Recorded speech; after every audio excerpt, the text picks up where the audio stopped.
conhece ainda, meu nome é Degmar, sou coordenadora do Polo Parque do Carmo, e hoje é a nossa primeira aula, teremos outras aulas, é importante que vocês estejam atentos às notificações nos nossos canais de comunicação.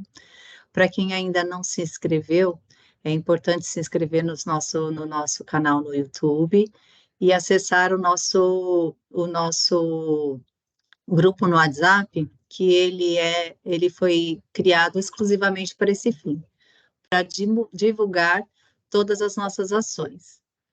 Então, a nossa primeira aula de hoje será a aula de matemática. A aula será conduzida com o professor Vinícius. O professor Vinícius, ele é graduado em matemática pela USP, Universidade de São Paulo. Foi professor de cursinho preparatório no Colégio Etapa de 2016 a 2022. Foi gerente do CEL Carrão Tatuapé e gerente aqui do nosso polo também, do CEL Parque do Carmo. Queria dizer, Vinícius, que você é super bem-vindo, que desde já a gente queria agradecer aí pelo seu voluntariado mais uma vez aqui com a gente e agradecer pela sua contribuição, pela sua participação. Em nome de todo o grupo Unipolos, a gente te agradece imensamente. Também quero agradecer em nome dos alunos, que com certeza aproveitarão super bem a sua aula. Então, seja muito bem-vindo, a palavra é sua, esteja à vontade.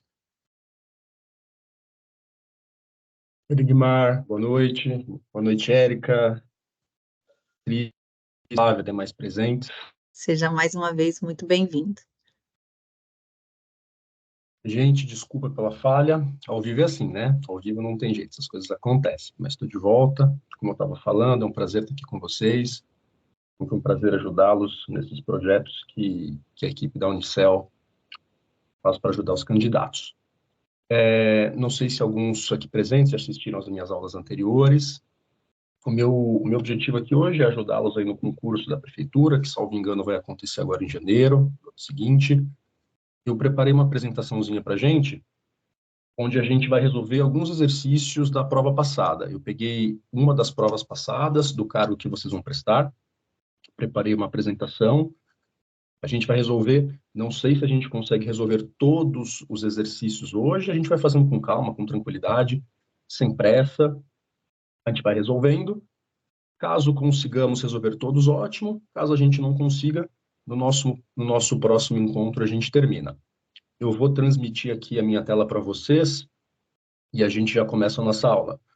Como a Degmar informou agora para vocês, agora há pouquinho, qualquer dúvida, problema, questionamento que vocês tenham, por gentileza, podem usar o chat, manda as perguntas. Eu estou à disposição de vocês para responder aquilo que se fizer necessário, tá bom? Eu vou iniciar a transmissão e a gente já começa. Como eu havia comentado, pessoal, eu peguei aqui alguns exercícios da última prova que foi aplicada por cargo que vocês estão almejando. Olhei os exercícios aqui na nossa apresentação. Antes de, não vou apenas resolver o exercício, logicamente eu vou passar aqui uma breve revisão teórica a respeito de cada um dos tópicos e a gente vai fazendo dessa forma, tá bom? Coloquei aqui alguma coisa em torno de umas 12, 13 questões. Beleza? Beleza. Bom, a gente começa aí pela questão 16. A questão 16, vou lê-la com vocês. Sobre o número 85.742, pode-se afirmar corretamente que a quantidade total de unidades nele existentes é. Aí ele deu 5 alternativas para a gente marcar a correta. Bom, pessoal, esse exercício ele foi um pouquinho mais tranquilo do que os demais, né? Ele fala basicamente de uma teoria dos números, para a gente saber interpretar o que é uma unidade, qual que é o total de unidades, como é que a gente faz a leitura desse número. Tá, tenho aí umas 2 alternativas que você podia cair numa pegadinha, mas acho que a gente consegue passar tranquilo.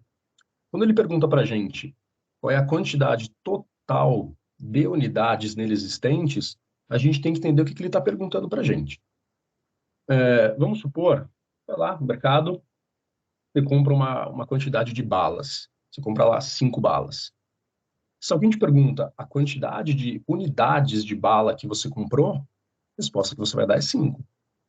Se você tivesse comprado 20, o total de unidades seria 20. Se tivesse comprado 50, o total de unidades seria 50.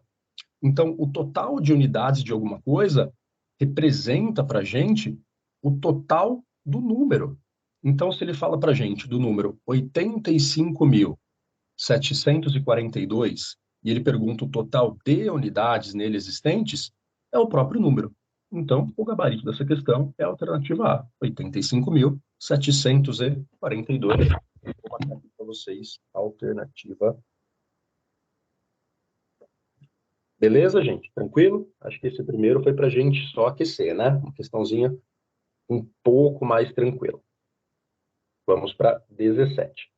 A 17 já é um assunto que a gente tem uma certa certeza que pode cair na prova de vocês. É um assunto muito recorrente e um assunto bem importante também. Vamos ler junto. Um volume de 200 centímetros cúbicos corresponde, em milímetros cúbicos, a... Bom, como eu comentei, esse exercício é um exercício de unidades de medida. E o que ele queria que a gente soubesse fazer aqui é basicamente fazer a transformação de uma unidade para outra. Antes da gente falar de centímetros cúbicos, milímetros cúbicos e chegar efetivamente no gabarito, eu vou passar uma mini teoria aqui para vocês, para que todo mundo fique na mesma página, tá bom? Eu vou anotar aqui algumas das principais unidades de medida e o que elas representam, tá bom?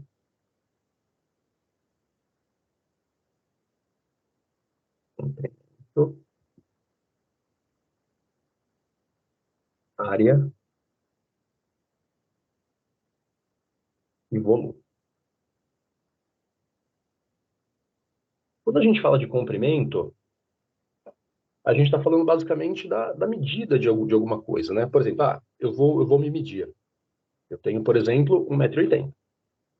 Alguém pode ter 1,50 m, alguém pode ter 2 metros, e assim por diante. A gente pode estar querendo medir também, por exemplo, a distância de São Paulo até Santos, por exemplo, distância até a praia. Aí a gente vai usar a medida de quilômetros. Eu posso estar querendo medir, por exemplo, o tamanho de uma caneta. Aí a gente não vai usar nem metros e nem quilômetros. A gente vai usar, por exemplo, centímetros. Então a gente percebe que quando a gente está falando de uma unidade de medida de comprimento, a gente tem várias delas que são disponíveis. A gente pode usar, por exemplo, vou trocar aqui a corzinha da caneta. A gente pode usar, por exemplo, centímetro, que a notação dela é cm, centímetro. A gente pode usar também milímetro, é mm. A gente pode usar metro, que talvez seja aí uma das mais comuns, né, que a gente usa no dia a dia. A gente pode usar metro, que a gente representa por m. A gente também pode usar quilômetro. Quando a gente está falando de uma distância que é muito grande, é mais vantajoso que a gente use quilômetro. A abreviação de quilômetro é km. km.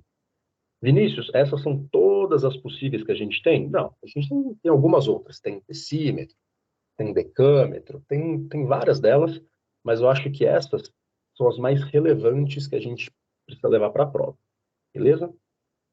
Já quando a gente fala de área, a gente não pode usar quilômetro, só quilômetro, metro, centímetro e milímetro. A gente tem que usar uma unidade de medida que a gente fala que são elas ao quadrado. Por exemplo, falando de área, a gente vai usar quilômetros, quilômetros quadrados. Esse quadrado, a representação dele é basicamente um doisinho, o número 2 no canto superior direito da unidade. Então, quilômetros quadrados, metros quadrados, centímetros quadrados e milímetros quadrados. Se a gente estivesse falando de alguma outra unidade, decímetro, você falaria decímetro quadrado e assim por diante. Já quando a gente fala de volume, a gente não usa nem só quilômetro, metro, etc., nem quilômetro quadrado, metro quadrado, e sim a gente usa a notação de quilômetro cúbico, metro cúbico, centímetro cúbico, milímetro cúbico. Esse cúbico, ele é representado, a notação dele é um númerozinho 3, na mesma posição que a gente usou o 2 aqui.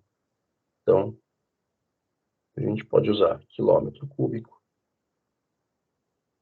metro cúbico, centímetro cúbico e milímetro cúbico. E onde que a gente usa cada uma dessas notações, né? Eu já comentei com vocês que o comprimento é quando a gente quer tirar a medida de alguma coisa, né? Uma altura, uma distância, alguma coisa assim. Onde que a gente usa a área? Bom, a área é muito comum quando a gente fala, por exemplo, de um terreno. Eu acho que tem até uma questãozinha aqui na apresentação que ele fala exatamente disso. Ele fala de área de alguma coisa. Então, você vai comprar um terreno, você quer saber qual que é a área dele. Áreas maiores correspondem a números maiores. E quando a gente fala de volume, o volume basicamente é quando a gente quer saber, eu tenho ali uma garrafa. Eu quero saber quanto de líquido cabe dentro desta garrafa. Então, a gente está falando de um volume. Então, essas aqui são as principais noções que a gente tem que ter. Só que o exercício, ele não quer saber só isso. Ele quer saber que você saiba transformar de uma unidade para outra, que a gente saiba fazer essa conversão de unidades. É o que a gente vai trabalhar agora. Vou ter que pôr a caneta. Vou marcar aqui de novo as principais para vocês, tá? Metro.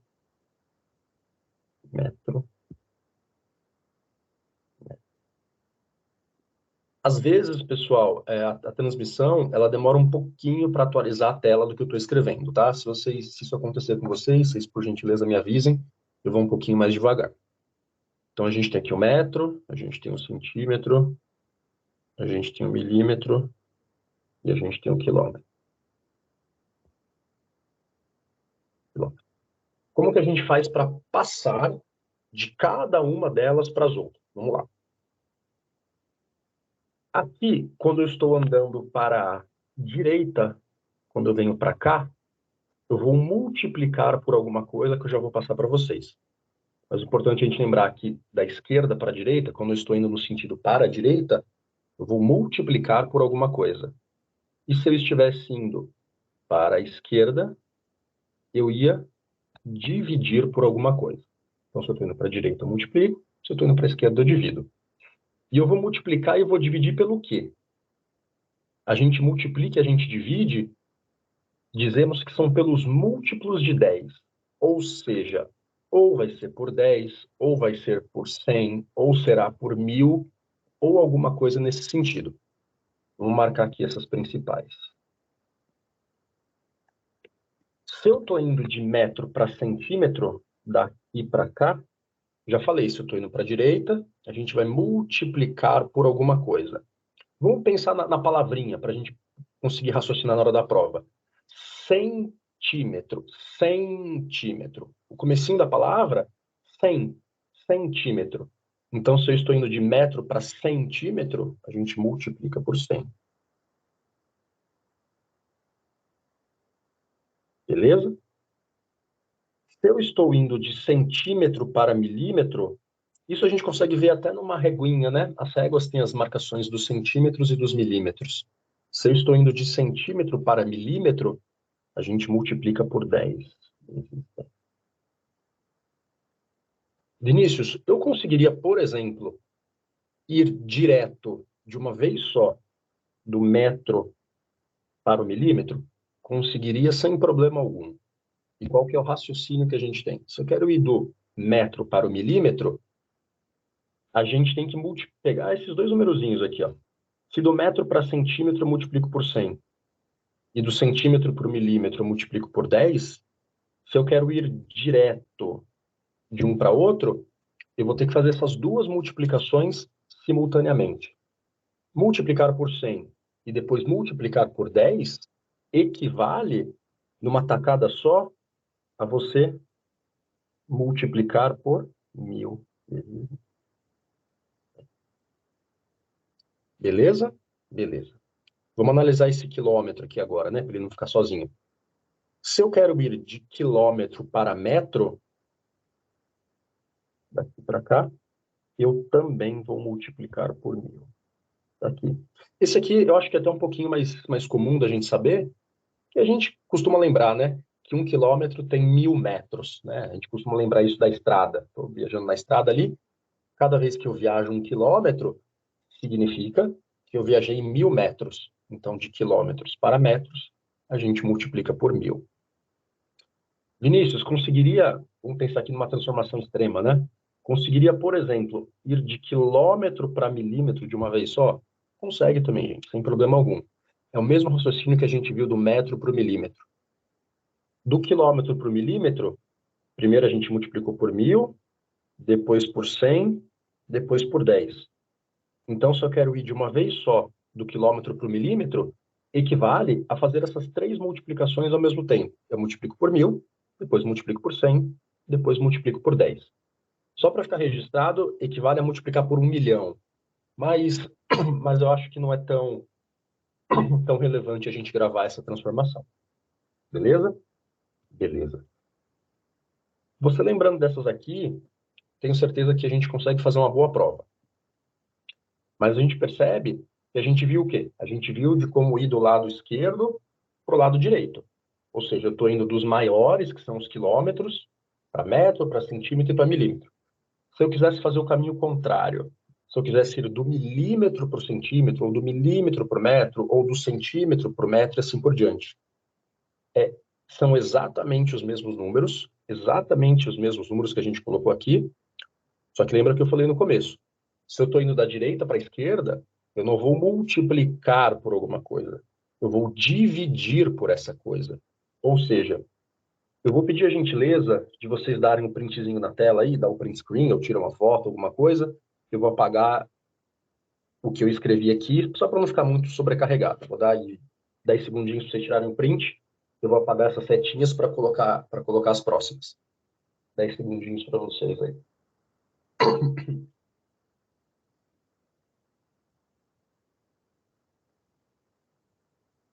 E também, salvo engano, a aula vai ficar gravada, né? Caso não consiga aí tirar o print ou alguma coisa do gênero, a aula, salvo engano, fica gravada, você consegue rever depois. Tá, vou apagar aqui. Agora a gente vai marcar o caminho contrário. Verde não fica muito legal, né? Vou pegar aqui um azulzinho. A gente viu que do centímetro para o milímetro, a gente multiplica por 10. Agora, se eu quero ir do milímetro para o centímetro, eu vou dividir por 10. Dividir por 10. Quando a gente ia do metro por centímetro, a gente multiplicava por 100. Agora, do centímetro para o metro, a gente divide por 100. Veja que são os mesmos números, a única diferença é que ao invés de multiplicar, a gente divide. Do quilômetro para o metro, a gente multiplicava por 1000. Agora, se eu estou indo no caminho contrário, do metro para o quilômetro, eu divido por 1000. A gente multiplicava, agora a gente divide. E vale as mesmas coisas. Quando eu ia do metro para o milímetro, a gente multiplicava por 1000. Agora, se eu estou indo do milímetro para o metro, a gente vai dividir por 1000. Vejam que valem exatamente as mesmas transformações. Beleza? Beleza. Bom, dito isto, a gente volta para o exercício. Um volume de 200 centímetros cúbicos corresponde em milímetros cúbicos a... Opa, a gente percebe aqui que ele está falando de centímetros alguma coisa para milímetros alguma coisa. Mas o que a gente colocou aqui é de centímetro para milímetro ou de milímetro para centímetro. No enunciado, ele está pedindo o quê? Ele está pedindo milímetros cúbicos e centímetros cúbicos. Qual que é a dica que eu dou para vocês? Se ele está falando de centímetros cúbicos para milímetros cúbicos, o que a gente vai fazer? Percebam que os cúbicos tem esse trezinho aqui em cima, né? Quilômetro cúbico, metro cúbico, centímetro cúbico e milímetro cúbico. Se você vai fazer a transformação nos cúbicos, você tem que fazer essa transformação que eu passei para vocês 3 vezes. Ou seja, se de centímetro para milímetro, que é o que está no exercício, se de centímetro para milímetro, o que a gente fazia mesmo? A gente multiplicava por 10. Se eu quero agora de centímetros cúbicos para milímetros cúbicos, eu não vou me limitar a fazer essa multiplicação por 10 uma vez apenas. Eu vou fazer essa multiplicação por 10 3 vezes, pelo fato de ser centímetro cúbico e milímetro cúbico. Então, como é que vai ficar, por fim, né, a resolução desse exercício? Um volume de 200 centímetros cúbicos. Então, a gente tinha lá o 200. A 200 centímetros cúbicos. Se eu quero ir para os milímetros cúbicos, eu vou multiplicar por 10, 3 vezes. Está aqui.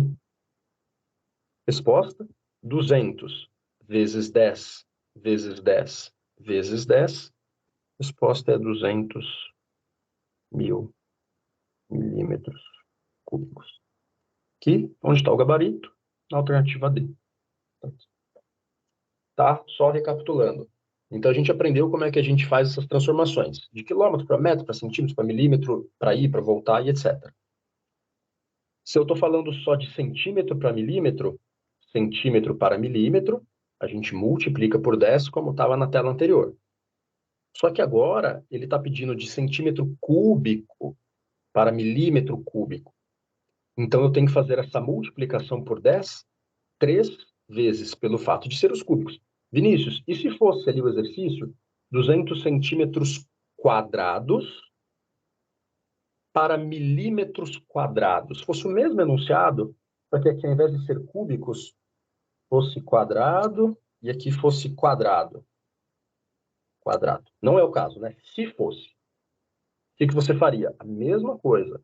Só que agora, pelo fato de ser os quadrados, de centímetro para milímetro, você multiplica por 10. Só que como a gente está falando dos quadrados desse cara, você vai multiplicar por 10 duas vezes. Aí ficaria 200 vezes 10 vezes 10, que só para, né, constar seria 20.000. Beleza? Mas como aqui são os cúbicos, a gente multiplicou 3 vezes. Tranquilo, gente? Sossegado? Acho que sim, né? Deixa aí um segundinho para vocês darem um print e a gente passa para o próximo. Se eu tiver muito... Às vezes eu me empolgo e eu falo um pouco rápido demais. Se eu estiver falando muito rápido, vocês me dão um toque aí.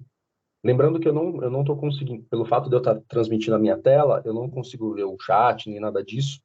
Então, qualquer problema, dúvida aí, vocês me dão um toque.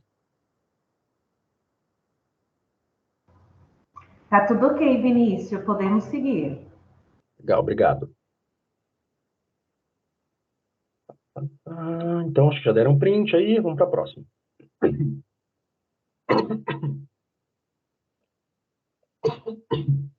Vamos lá, 18.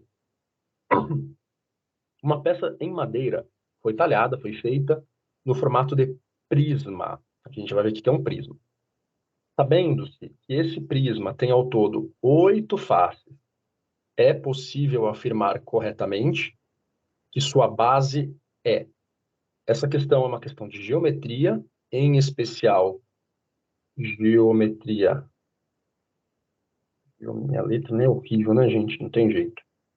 Geometria espacial. Ou seja, ela fala de figuras que não são figuras planas, são figuras espaciais. Por exemplo, os cubos, as esferas, as pirâmides, os cones, no caso aqui um prisma, né? Mas ela trata de geometria espacial. E a gente tem que entender como que a gente monta essa figura para a gente saber fazer a resposta do exercício. Primeiro, vamos lembrar o que é um prisma, né? Um prisma, basicamente, ela é uma figura que ela tem faces paralelas. Ela tem pelo menos duas faces paralelas. Vinícius, não entendi nada. Não sei o que são faces paralelas. Tá bom. Eu vou fazer uma figura aqui para exemplificar para vocês. Vou desenhar aqui um cubo.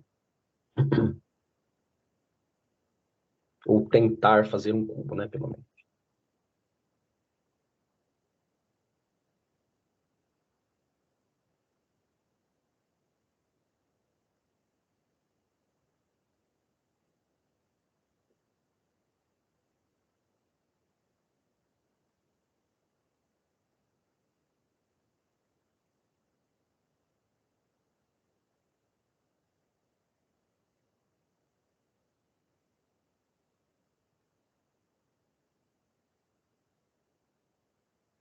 Peraí. 1, 2, 3, 4, 5.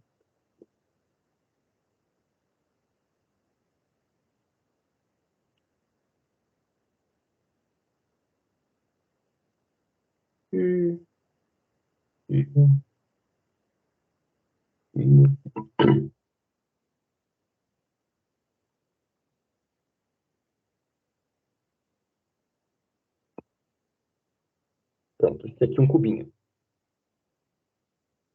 Um cubinho. Pronto. Um cubo, pessoal, nada mais é. Tradicionalmente, para a gente, de maneira simples, é um dado, né? O nosso dado de 6 faces. Esse dado, esse cubo, a gente pode falar, por exemplo, que ele é um prisma. Sim, ele é um prisma. E por quê? Porque ele tem faces que são paralelas. O que são faces paralelas? Eu vou marcar aqui para a gente quais são essas faces paralelas. Marcar aqui em rosa. Por exemplo, essa face aqui de cima do cubo que eu estou fazendo em rosa,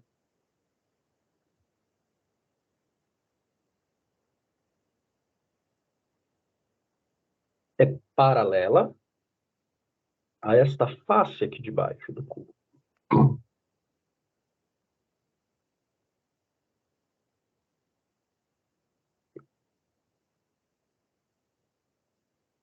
Ou seja, sendo essas duas faces paralelas, a gente pode sim classificar essas duas faces como essa figura, perdão, como sendo um prisma.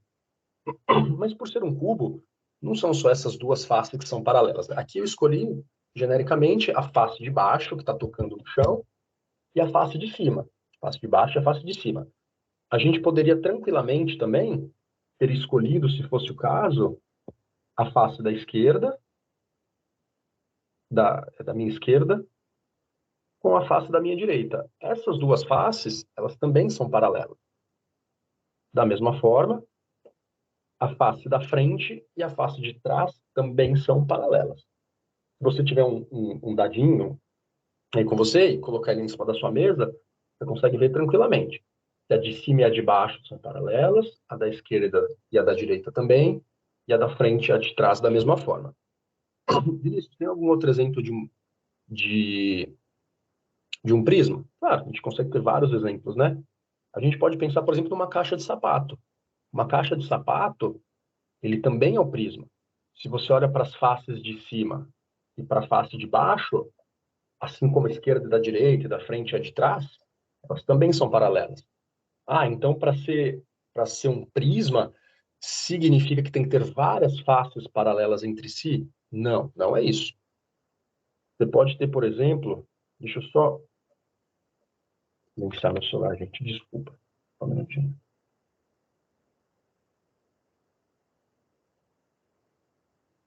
Pronto, desculpa. A gente pode ter também, por exemplo, vou tentar desenhar aqui para vocês. Já viram aquela batatinha, aquela Pringles, a batata? A Pringles. Vem num tubinho, né? Num tubinho comprido.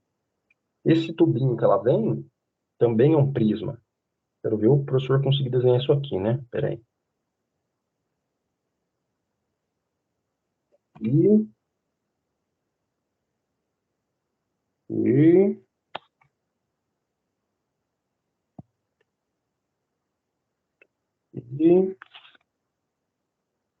e, e aqui. Mais ou menos assim, é um pouco mais fininho, mas né, só para constar. Isso daqui também é um prisma. E por quê? Por mais que ao redor dele seja circular, a gente tem que essa face de cima, que é um círculo, e essa face de baixo são paralelas. Isso classifica essa figura como sendo um prisma. Beleza? Só para a gente relembrar aí o que são prismas. Vinícius, queria só te pedir licença um segundinho. Claro.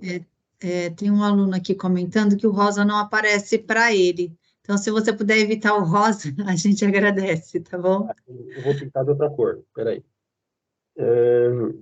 Vamos ver se o vermelho... Vou até fazer em marca-texto, que acho que é mais fácil. Espera aí.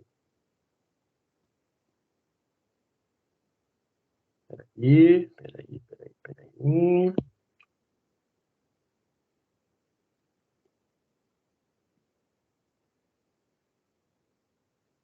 Se a pessoa puder comentar aí se o vermelhinho ela consegue enxergar.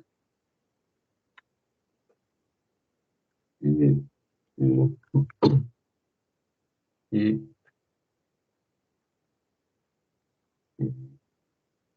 e aqui, pronto. Um pouquinho vermelhinho. Então, isso classifica essas figuras como prismas. Vamos ao exercício. Uma peça em madeira foi talhada no formato de prisma. Opa!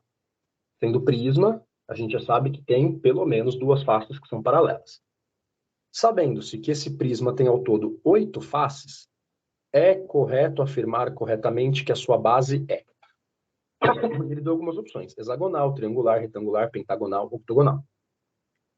Bom, primeiro vamos entender as alternativas, né? Ele falou de hexágono, triângulo, retângulo, pentágono e octógono. Eu vou marcar aqui do lado das alternativas o que significa cada uma dessas figuras, né? Um hexágono nada mais é do que uma figura tem 6 lados. Isso aqui o pessoal sabe, né? A gente torce para o nosso país ser hexacampeão aí, nunca vem, né? Hexa 6.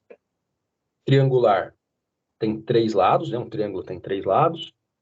O retângulo tem 4 lados. O pentágono tem 5 lados. E o octógono tem 8 lados. Tá aí, tá? Então a gente quer saber o seguinte: a base, que nada mais é, a base é o lado que está encostando no chão, né? Aqui a base seria esse quadradinho aqui do chão, e aqui a base seria esse círculo que está encostando no chão, né? Tranquilo. Ele quer saber, eu vou apagar essas figuras aqui para a gente conseguir resolver. Foi. Vamos pensar assim, gente, para a gente fazer esse desenho. A gente falou que tem 8 faces ao todo. Quando ele fala ao todo, vou até voltar. O que significa quando ele fala ao todo? Quando a gente pega esse cubo, quais são todas as faces dele, né? Tem a de cima e a de baixo, tem a esquerda e a direita, e tem a da frente e a de trás. Então, quando ele fala todas as faces, a gente está falando do quê? A gente está falando de contar todas elas, sejam a de cima, a de baixo, a da direita, a da esquerda. Se tiver mais faces, a gente conta todas elas. Mas vamos pensar assim: o prisma, ele vai ter necessariamente alguma coisa aqui em cima. Eu vou fazer a priori, tá? Não vai ser a resposta, mas eu vou fazer a priori. Que vai ter uma base aqui em cima e vai ter uma base aqui embaixo. Isso é obrigatório para ser um prisma. Tem aqui as faces paralelas, né? Tá. Desenhadas essas duas de cima, essa de cima e essa de baixo, já foram duas. Ele falou para gente que o total de faces é 8. Tem 8 faces no total. Ué, a gente já desenhou a de cima, a gente já desenhou a de baixo, que são duas no total, e o total é 8. Se o total é 8 e nós já desenhamos duas, que são a de cima e a de baixo, obrigatoriamente, faltam quantas faces laterais para a gente finalizar 8 no total? Ué, se já tem uma aqui, já tem a segunda aqui. Para a gente finalizar com 8, quantas são as faces laterais? São 6. Se eu tiver 6 faces laterais, mais a face de cima, mais a face de baixo, totalizam 8 faces no total, que é o que ele quer no exercício. Então, eu vou tentar fazer esse desenho, tá, pessoal? Já aviso que não sou um desenhista muito bom, mas eu vou tentar fazer aqui só para mostrar para vocês como é que fica.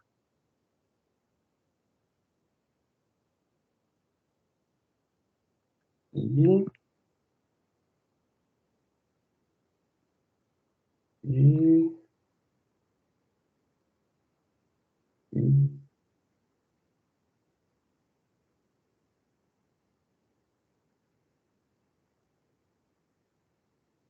E...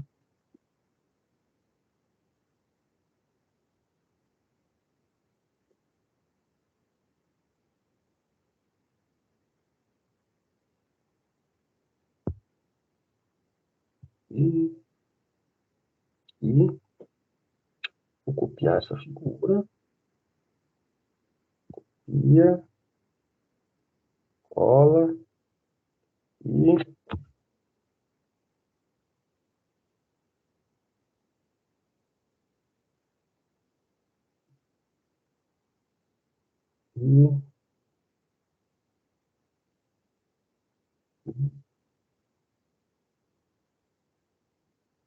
vou fazer uma mudança aqui na figura para ficar mais fácil.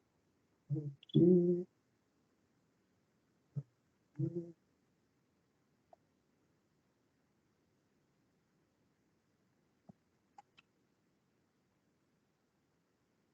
E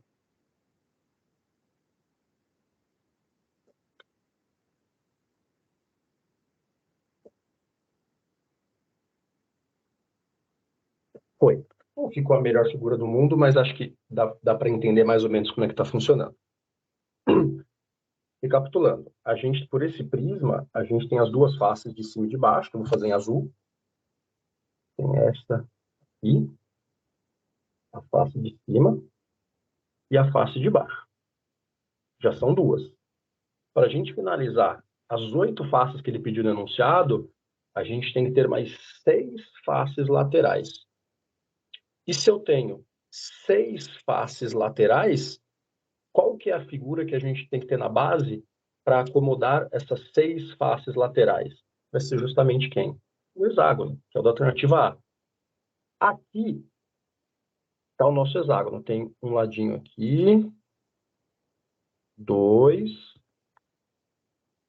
3, 4, 5, 6. Embaixo a mesma coisa, né? 1, 2, 3, 4, 5, 6. E a gente tem as 6 faces laterais, totalizando aí as 8 faces. Beleza? Então, gabarito, alternativa A, o hexágono, hexagonal. Tranquilo? Sossegado? Sossegado. Esse aqui não é uma questão tão complicada, mas é mais uma questão de visualização, né? A gente tem que entender qual que é a figura que a gente está formando no espaço para resultar na figura que ele pediu no enunciado. Próxima questão. Isso aqui é legal. Questão 19. Uma corrida de táxi com bandeira 1 em determinado município é calculada da seguinte forma: R$ 3,50 por quilômetro rodado, mais uma taxa fixa de R$ 5,00. Em uma corrida com bandeira 1, que custou R$ 64,50, a quantidade de quilômetros rodados foi. Só para situar vocês, né, para marcar o assunto da questão, isso aqui é uma questão de equação do primeiro grau. Tá? Uma equação de primeiro grau. A gente tem que montar uma equaçãozinha, e a partir dessa equaçãozinha, a gente joga os valores que ele passou para a gente no enunciado. Vamos ver o que ele falou. Tem o táxi da bandeira 1, e o preço é calculado da seguinte forma: R$ 3,50 por quilômetro rodado, mais uma taxa fixa de R$ 5,00. O que é essa taxa fixa de R$ 5,00? Isso significa que, independentemente do percurso que você rodou, da distância que você rodou, você vai pagar esses R$ 5,00. Se você abriu a porta do táxi, sentou no táxi, o motorista ligou o taxímetro, vai começar cobrando R$ 5,00. Isso é independente do tamanho da corrida. E aí, a cada quilômetro que você roda, você paga o valor de R$ 3,50. O que isso significa? Se eu andei 1 quilômetro, eu vou pagar R$ 3,50 mais a taxa de R$ 5,00. Se eu andei 2 quilômetros, eu vou pagar a taxa fixa mais R$ 3,50 vezes 2. Por que vezes 2? Porque eu andei 2 quilômetros. Então, esse R$ 3,50 por quilômetro rodado, a gente interpreta assim: matematicamente, é R$ 3,50 vezes multiplicado pelo total de quilômetros que você rodou. Se você rodou 200 quilômetros, vai ser 3,50 vezes o 200, mais a taxa fixa de R$ 5,00. Com isso, a gente consegue já montar a nossa equaçãozinha. Como é que fica? O valor, vou colocar primeiro por escrito, depois, se necessário, a gente coloca letras, tá? Qual que vai ser o valor a pagar? Valor a pagar vai ser igual R$ 5,00, independentemente do que aconteça, Você abriu a porta, sentou, não rodou nada, abriu a porta, saiu, tem que pagar R$5. Então vai ser R$5 mais R$3,50 por quilômetro. O que a gente já viu que é esse R$3,50 por quilômetro? Só um minutinho, pessoal. Só um minutinho, perdão.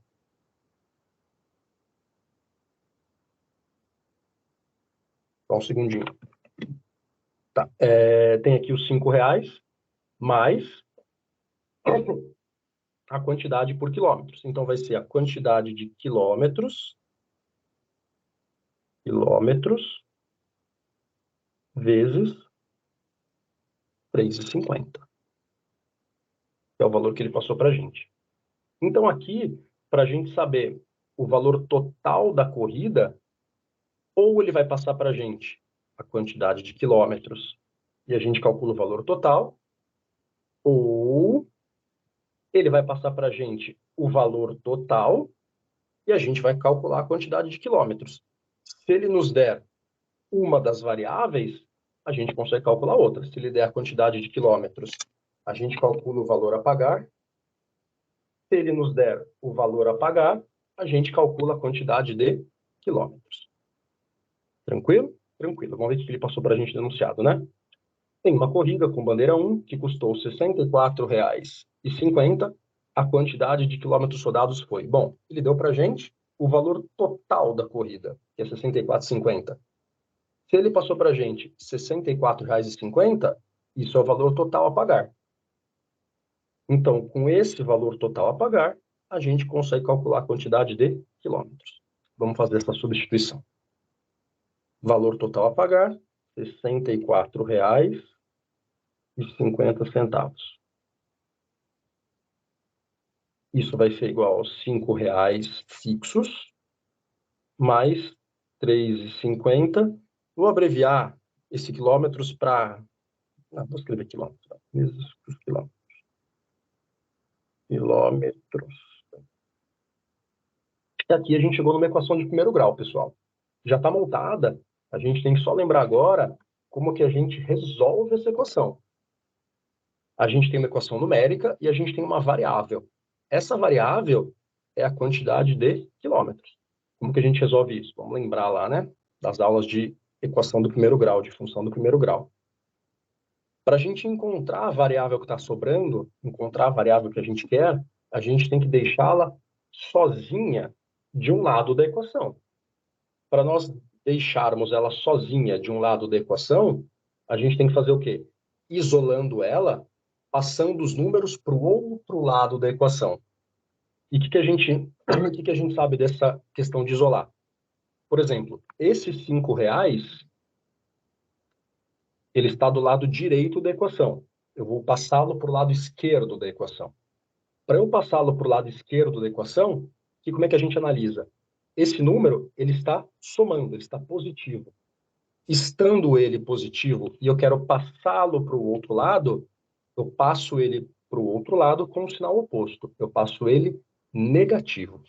Ou seja, esses R$5, eu vou passar ele para o lado esquerdo. Vai ficar assim, R$ 64,50 que já estava, menos R$5 é igual. O resto eu mantenho. R$3,50 vezes a quantidade de quilômetros. Quilômetros, tá aí. R$ 64,50 menos R$5, continha, né? 64,50 menos 5, dará R$ 59,50. 59,50 é igual a 3,50 vezes a quantidade de quilômetros. Agora o mesmo pensamento. Eu quero deixar os quilômetros sozinhos, então tem que passar os números para o outro lado. Esse 3,50 agora, ele está multiplicando a quantidade de quilômetros. Se ele está multiplicando a quantidade de quilômetros, para a gente deixá-lo sozinho, eu tenho que passar o 3,50 para o outro lado. Se ele está multiplicando, eu passo ele para o outro lado com a operação oposta da multiplicação. A operação oposta da multiplicação é a divisão. Pega esse 3,50, passa para o outro lado, então, dividindo, pelo fato dele estar multiplicando. Então, vai ficar assim, 59,50 dividido por 3,50 vai ser a minha quantidade de quilômetros. Agora também a continha. Se nós fizermos essa conta, 59,50 dividido por 3,50 dará resposta 17 quilômetros. Será igual a 17. Ou seja, se ele rodar 17 quilômetros, o valor total que ele pagará para o taxista será de R$ 64,50. Alternativa D. Tá aí. Beleza, gente? Tranquilo? Alguma dúvida no chat? Se não tiver nenhuma dúvida no chat, eu vou pedir só 3 minutinhos para vocês para eu tomar um golinho de água e a gente já volta, tá? Então, se tiverem alguma dúvida, quiserem expor alguma questão que já apareceu, estou à disposição. Caso contrário, eu vou pedir só a gentileza de 3 minutinhos e a gente já volta. Tá tranquilo, né? Então, agora são 8h27, 8h30 eu tô de volta. Obrigado.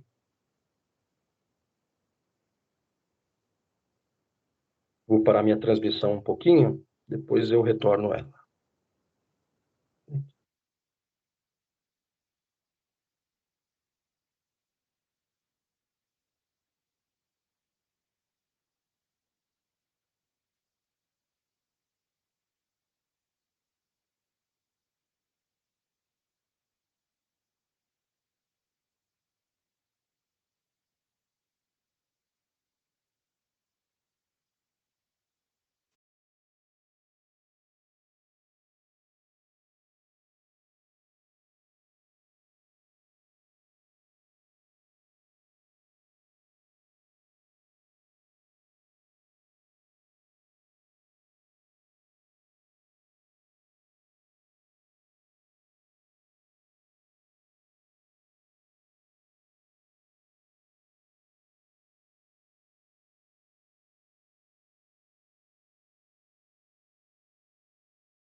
E, pessoal, voltei aqui, só para a gente tomar uma aguinha rapidinho. Consulta o pessoal da Unicel aí, se não tiver problema, a gente já retorna.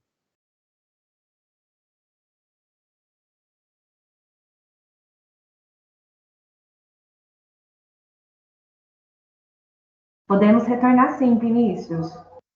Obrigado. Eu vou transmitir a minha tela novamente, tá bom?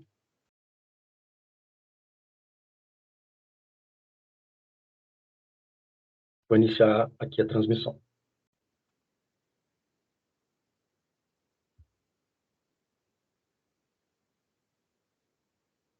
Pronto. Então, vamos lá, pessoal. Vamos lá, força. Questão 20. Quinta questão.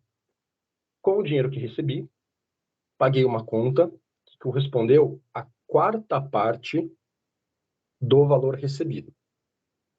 Apliquei metade do que sobrou na caderneta de poupança e guardei o restante para despesas futuras. Se o valor depositado na caderneta de poupança foi de R$ 600, então é verdade que o valor que paguei na conta foi. Essa questão é uma questão bem legal e ela vai exigir da gente, pessoal, que a gente saiba trabalhar com aquela palavrinha que, quando eu falo, algumas pessoas têm arrepios, pesadelos, e etc., que são as tais das frações, né? A gente tem que saber trabalhar com frações. E por quê? Por causa dos termos que ele usou para a gente. Ele falou assim, paguei uma conta que corresponde à quarta parte. Quando ele fala quarta parte, significa um quarto do valor. Depois ele falou, apliquei metade do que sobrou. Também uma fração, é dividir por 2, né? Metade do que sobrou na caderneta de poupança. Então aqui é muito importante que a gente saiba trabalhar com as frações. Beleza? Beleza, mas vamos lá. Como sempre, se tiver alguma dúvida aí, coloquem no chat. Vamos lá. Com o dinheiro que recebi. A gente não sabe qual foi o dinheiro que ele recebeu. Se a gente não sabe qual foi o valor que ele recebeu, a gente tem que dar um nome para essa variável. E, matematicamente, acho que todo mundo, né, sabe que matemáticos adoram a letra X. Então, a gente vai chamar isso de X. Vou colocar aqui, ó, o dinheiro recebido é igual a X. Vinícius, na questão de cima que a gente resolveu do taxista, essa palavra quilômetros que a gente ficou usando, reescrevendo, a gente poderia ter dado um nome para ela para ficar mais fácil, para facilitar? Sem dúvida, gente. Se você quisesse colocar que o valor a pagar é de R$ 5, mais 3,50 vezes X, onde esse X corresponde ao total de quilômetros, não teria problema algum, tá? É a mesma coisa. O X, ele é só a representação de alguma incógnita, de alguma coisa que a gente não sabe. Aqui, esse X é o dinheiro recebido que ele não falou quanto é que é. Vinícius, poderia usar Y, poderia usar J, poderia usar M, poderia usar outra letra? Pode. A letra que você usa não interfere, mas usualmente, tradicionalmente, é usada a letra X, mas, como eu falei, é indiferente a letra que a gente usa. Beleza? Beleza. Então, com o dinheiro que recebi, que a gente chamou de X, paguei uma conta que correspondeu à quarta parte do valor recebido. O que significa a quarta parte? A quarta parte significa um quarto. Um quarto do valor recebido. Então, vou marcar aqui. O valor da conta. A conta é o quê? É um quarto, ou seja, 1 sobre 4. 1 sobre 4 do valor recebido. E quem que é o valor recebido? O valor recebido foi X, a gente chamou de X. Então, 1 quarto vezes X. Fazendo essa continha, o numerador, lembrando que numerador é o número de cima, o número de baixo a gente chama de denominador.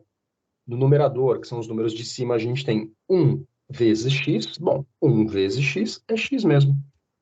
Então, quanto que ele pagou na conta? X sobre 4. X sobre 4. Aí, esse foi o valor que ele pagou na conta. Então, paguei uma conta que correspondeu à quarta parte do valor recebido. Depois, muita atenção nessa expressão, muita gente erra essa questão nessa próxima sentença. Apliquei metade do que sobrou. Apliquei metade do que sobrou. Isso aqui é muito importante. O que muita gente faz? Bom, ele falou metade, então agora metade é meio, né? Que é 1 sobre 2. Então eu vou fazer meio vezes x. Não é meio vezes x. Porque ele aplicou metade do que sobrou. Ele já gastou um pouquinho na conta. Então, a gente tem que primeiro calcular o que sobrou, para depois a gente ver o quanto ele colocou na caderneta, né? Isso, quanto ele colocou na caderneta de poupança. Vamos lá. Depois que ele pagou essa conta, quanto que sobrou? Sobrou após a conta. Bom, vamos pensar. Ele tinha X. E ele pagou uma conta de X sobre 4. Se ele tinha X e ele gastou X sobre 4, o que sobrou é a subtração entre eles. Bom, se eu tinha 100 reais e eu paguei uma conta de 20, para você calcular o que sobrou, é 100 menos 20. Se você tinha 100, a conta é de 70, quanto sobra? 30. Por quê? Você faz o 100 menos o 70, que é 30. A única diferença é que aqui a gente não está trabalhando com números, né? A gente está trabalhando com incógnitas, com letras. Mas o raciocínio é o mesmo. Então, o que sobrou após a conta vai ser o quê? O que você tinha, que é x, menos o que você gastou. O que você já gastou? A conta. E a conta é de quanto? X sobre 4. Agora vem aquela questão que eu falei no comecinho, que é saber trabalhar com frações. Aqui a gente tem uma subtração de frações. Como que a gente faz subtração de frações? A gente tem que fazer o MMC, mínimo múltiplo comum. Vamos lá. Esse primeiro carinha que é o x, quando não aparece o denominador dele, quando ele não está representado o número de baixo, é a mesma coisa, é equivalente ao número 1. E por quê? X dividido por 1 é x. Então, quando esse carinha não aparece embaixo, é equivalente ao número 1. Como que a gente faz aqui o MMC? Você lembra como é que faz o MMC? Vamos fazer aqui no cantinho. A gente pega os dois denominadores, que é o 1 e o 4. O 1 e o 4. A gente coloca uma barrinha. E a gente vai dividindo pelos números primos, até no final chegar aqui em 1 e 1. Vinícius, não entendi nada. Tudo bem, vamos fazer a conta, vai ficar mais claro. O número 4. Esse número 4, que é um dos denominadores, ele é divisível por quem? Bom, o número 4 ele é par. Sendo um número par, ele é divisível por 2. Então, o primeiro número que a gente começa a dividir aqui é por 2. Bom, o número 1 já está no finalzinho, é o número 1 mesmo. 4 dividido por 2 é 2. Vamos continuar, porque o nosso objetivo é chegar em 1 e 1. O número 2, ele é divisível por 2 de novo. Então, vou dividir por 2 mais uma vez. 2 dividido por 2 vai dar 1. Ou seja, eu consegui fazer, depois dessas divisões, que os nossos denominadores chegassem a 1 e 1. Quem que vai ser o nosso MMC? Será a multiplicação desses dois carinhas aqui da direita. O nosso MMC, portanto, será 2 vezes 2, que é 4. Beleza? Conseguiram lembrar como é que é o MMC? Se a gente tivesse, por exemplo, deixar aqui para vocês copiarem, né? Se a gente tiver, não é o caso, repito, não é o caso, mas se a gente tivesse, por exemplo, fazendo uma conta com 3 denominadores, e a gente tivesse que fazer o MMC desses 3 denominadores, sei lá, 3, 8 e 4. O que a gente faria? Mesma coisa, ia colocar a barrinha, ia fazendo divisões desses números, até no final, essas divisões resultarem todo mundo no número 1. Ou seja, De novo, gente, isso aqui não é do exercício, é só um exemplo paralelo para a gente relembrar como é que faz o MMC, tá? Como é que ficaria essas divisões? Primeiro número que a gente começa dividindo, sempre o 2. 2. Alguém aqui é divisível por 2? Sim. Tanto o 8 quanto o 4. Como o 3 não é, eu vou escrevê-lo aqui. 3, 8 dividido por 2, dá 4. 4 dividido por 2, dá 2. Vamos continuar. Alguém aqui ainda é divisível por 2? Sim. Tanto esse 4 quanto esse 2. Então, vamos dividir por 2 de novo. O 3 não é, repete ele. 4 dividido por 2 dá 2. 2 dividido por 2 dá 1. Opa, um deles já chegou no 1. Sucesso. Todo mundo tem que chegar no 1 agora. Desses números que restaram, alguém aqui ainda é divisível por 2? Sim, o próprio 2. Então, vamos dividir mais uma vez por 2 aqui. O 3 não é, eu repito. 2 dividido por 2 dá 1 e 1. Sucesso. 2 caras já chegaram no número 1. Falta só o 3. Vou colocar o 2 aqui de novo? Não.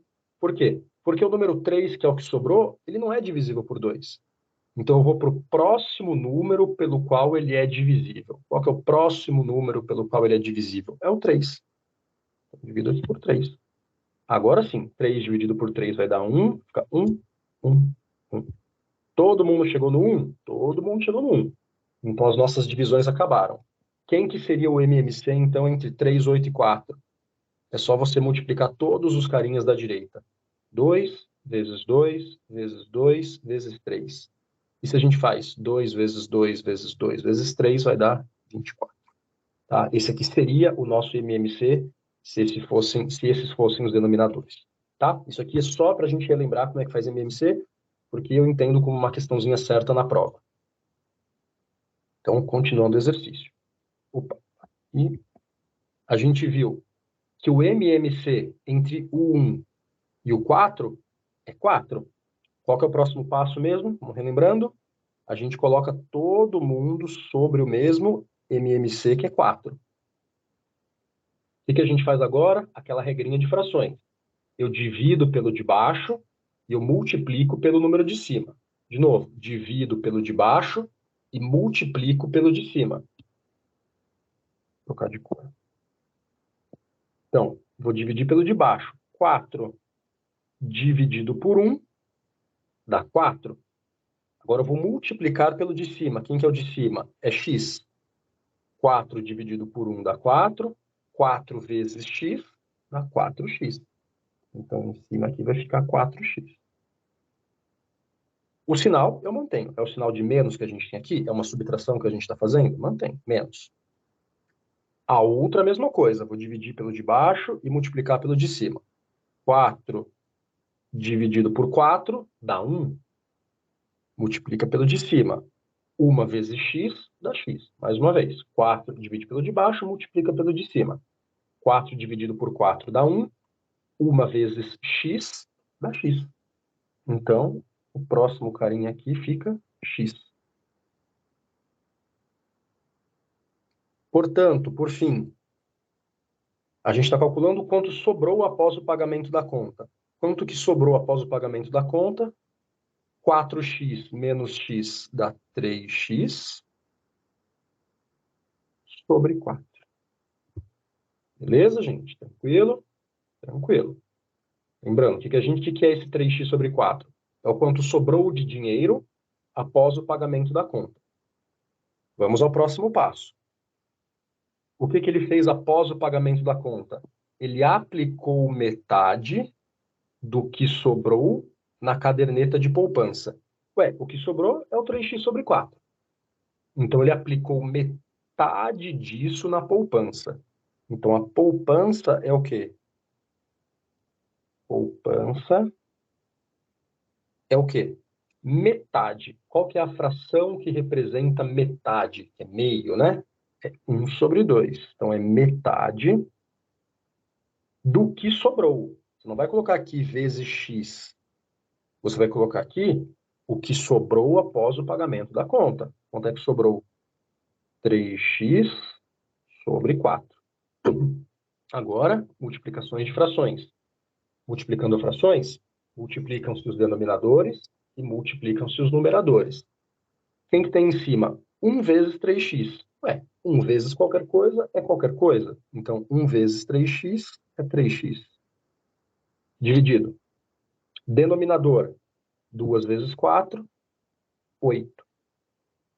Então, o valor que ele aplicou na poupança foi de 3x dividido por 8. E olha que legal, ele falou para a gente o que é isso. Se o valor depositado na caderneta de poupança foi de R$ 600, então ele falou, ele colocou R$ 600 na poupança. Só que a gente descobriu que é quanto que ele aplicou na poupança? 3x sobre 8. Então, esse 3x sobre 8, que é o que ele aplicou na poupança, vale R$ 600. Então, como aplicou R$ 600 na poupança, vai ficar o quê? 3x sobre 8 é igual a 600. Por que eu igualei essas coisas? Porque a gente descobriu que o da poupança é 3x sobre 8 e ele falou para a gente que esse valor é de R$ 600. Então, o nosso 3x sobre 8 vale R$ 600. Agora, a gente consegue finalmente encontrar o valor de x.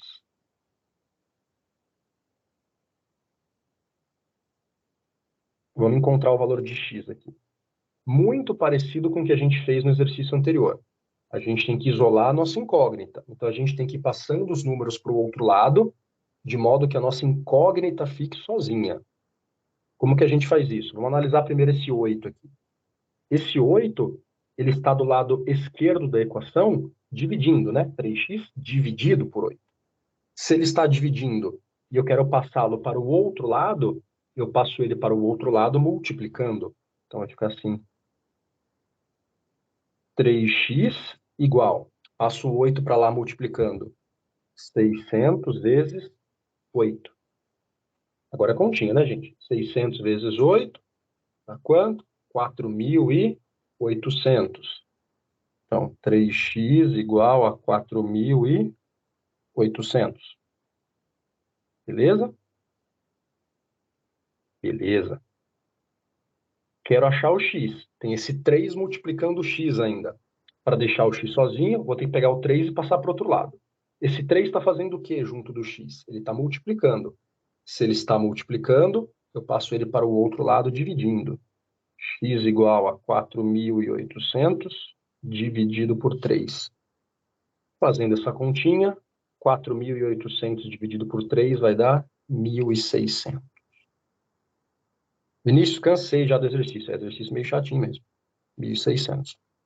E o que que isso significa? Vamos ver o que a gente encontrou, afinal, né? A gente encontrou o valor de x.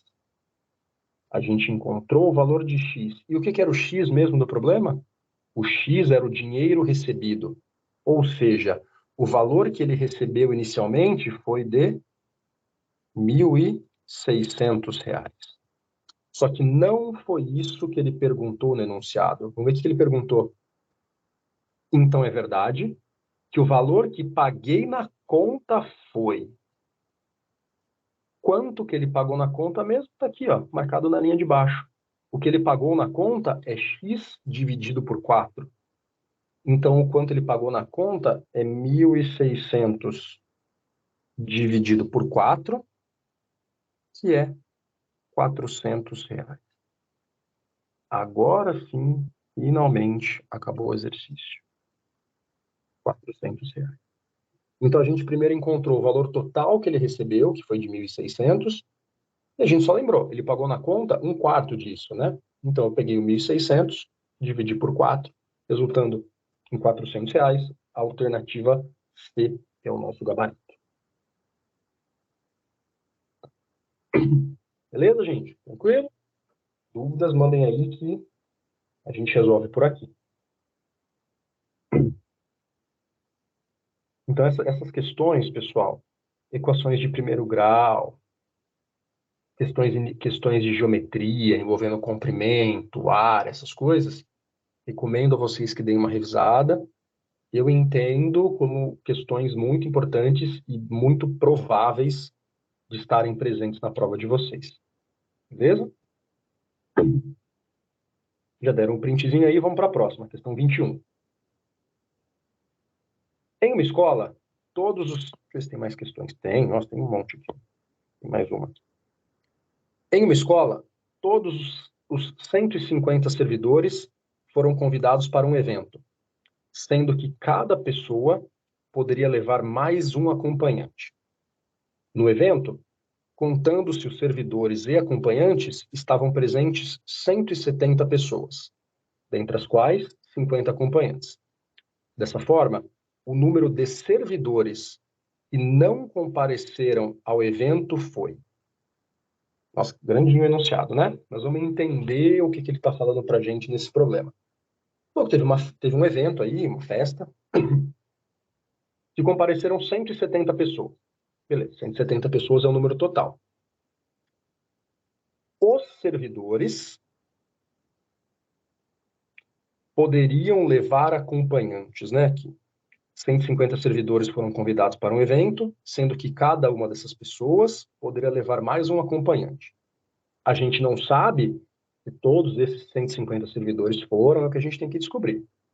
No evento, contando-se os servidores mais acompanhantes, estavam presentes 170 pessoas, dentre as quais 50 acompanhantes. Dessa forma, o número de servidores que não compareceram ao evento foi... Beleza, vamos lá.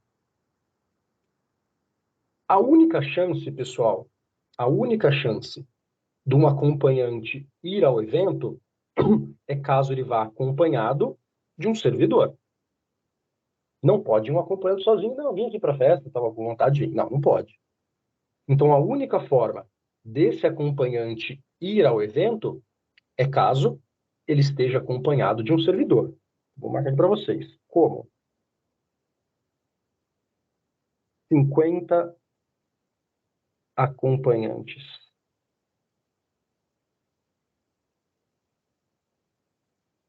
foram à festa, ao evento, vamos festa, mas é evento, né? Foram ao evento, concluímos que 50 servidores levaram um acompanhante. Porque, de novo, a única forma de ter o acompanhante é caso o servidor levasse esse acompanhante. 50 servidores levaram um acompanhante cada.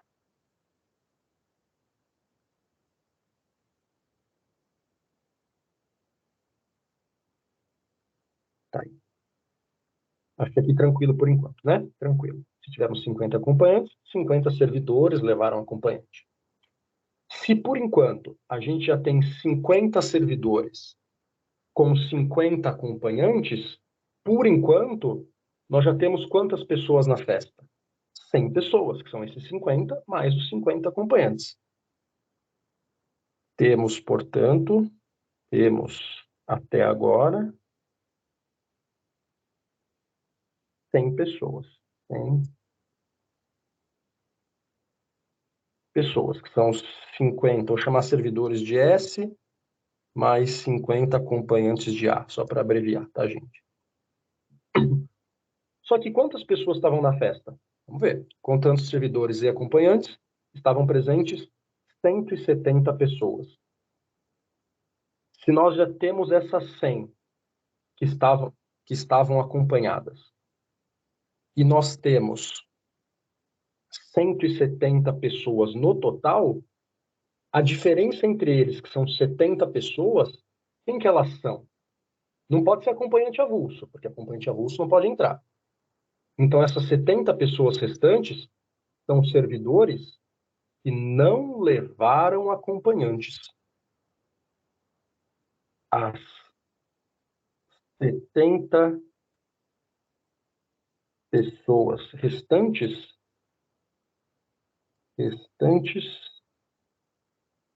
são servidores que não levaram acompanhante.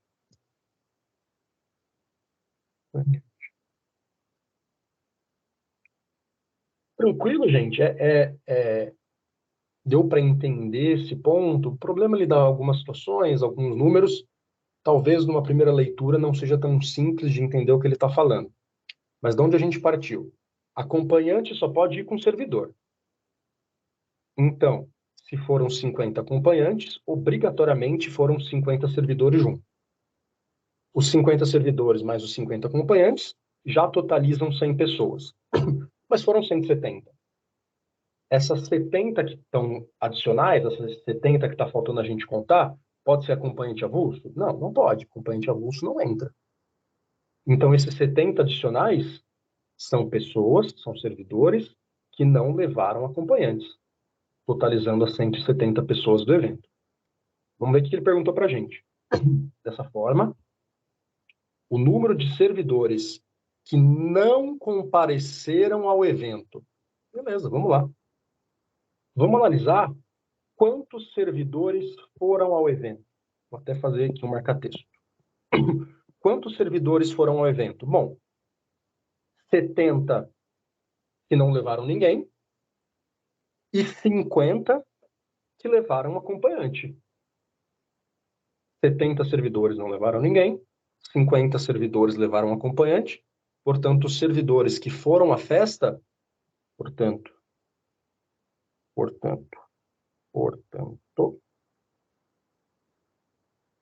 servidores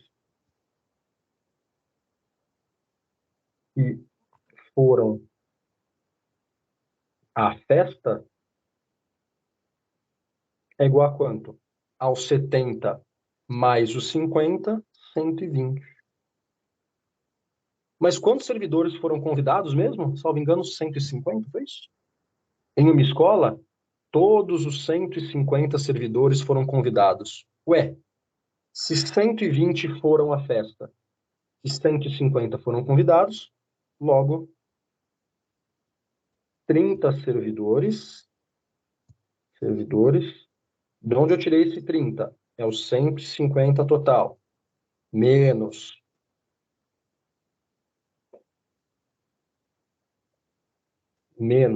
os 120 que foram à festa, 30 servidores não foram à festa. Aí, perderam a festa, né? Perderam a festa.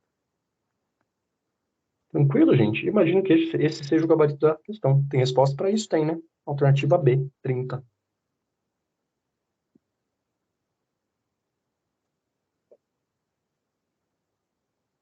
Tranquilo, pessoal? Se tiverem dúvidas, mandem aí. Um minutinho só para vocês tirarem o print.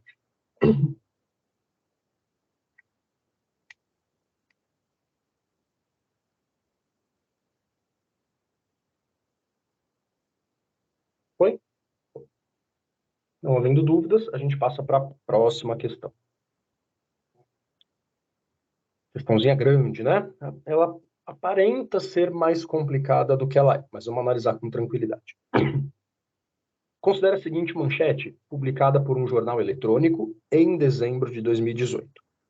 Lei Rouanet. Para cada real investido em cultura, R$ 1,59 retorna para a sociedade, diz Fundação Getúlio Vargas. Nesse jornal eletrônico, na reportagem que se segue após a manchete, é citado que, de 1993 até a época da pesquisa realizada pela FGV, o impacto econômico da referida lei tinha sido de 49,8 bilhões.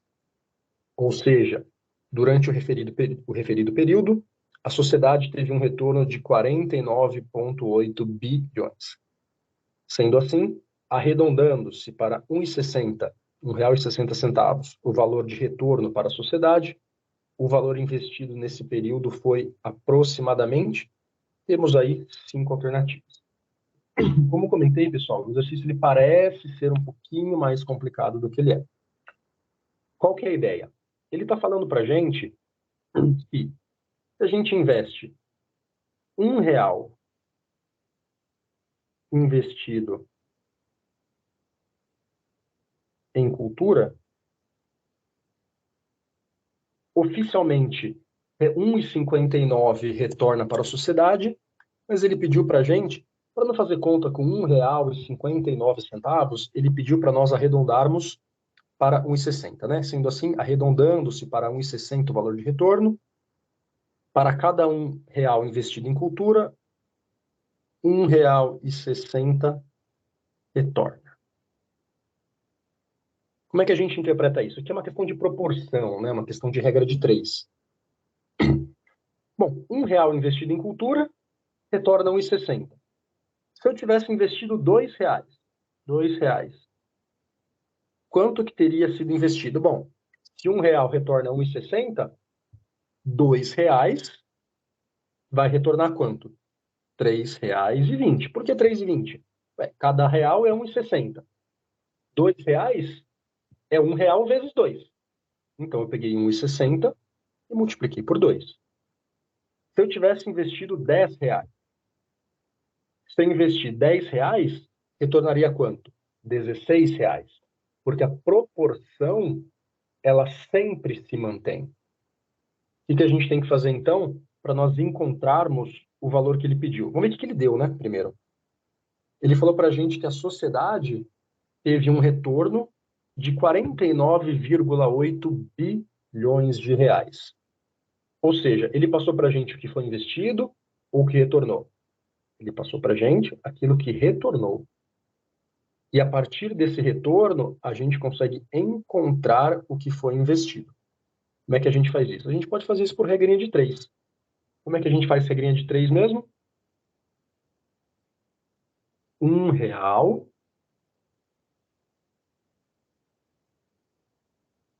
retorna 1,60. Vou colocar 1,60 de retorno, né? De retorno. Agora, vamos usar o valor que ele nos deu, que é de 49,8 bilhões de reais. Esse 49,8, como eu grifei, é o valor de retorno. O valor de retorno, então, foi de 49,8 bilhões de reais. A gente quer saber o quanto foi investido. Mais uma vez, a gente tem que usar uma incógnita, vou usar incógnita X. R$ 1 retorna 1,60. Esse valor X que a gente vai descobrir retornou 49,8 bilhões.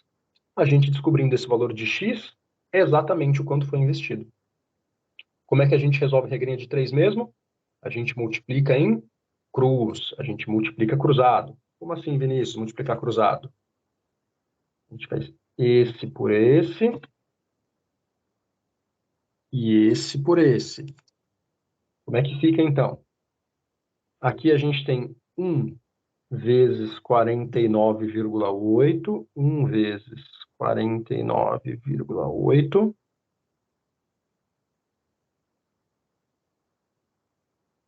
igual. Multipliquei uma parte do x, vou multiplicar outra parte do x. Fica x vezes 1,60, ou 1,60 vezes x, né? A ordem não importa. 1,60 vezes x. Acabou, gente. A gente montou a nossa equação. Tendo a nossa equação montada, a gente consegue descobrir o valor de x. Do lado esquerdo, 1 vezes 49,8. Bom, 1 vezes qualquer coisa é o próprio qualquer coisa. Então, a gente tem aqui 49,8 igual a 1,60 vezes x. Terceiro exercício já da noite que a gente precisa usar isso. Tem uma incógnita e preciso descobrir o valor dessa incógnita. Portanto, tenho que deixá-la sozinho do lado da equação.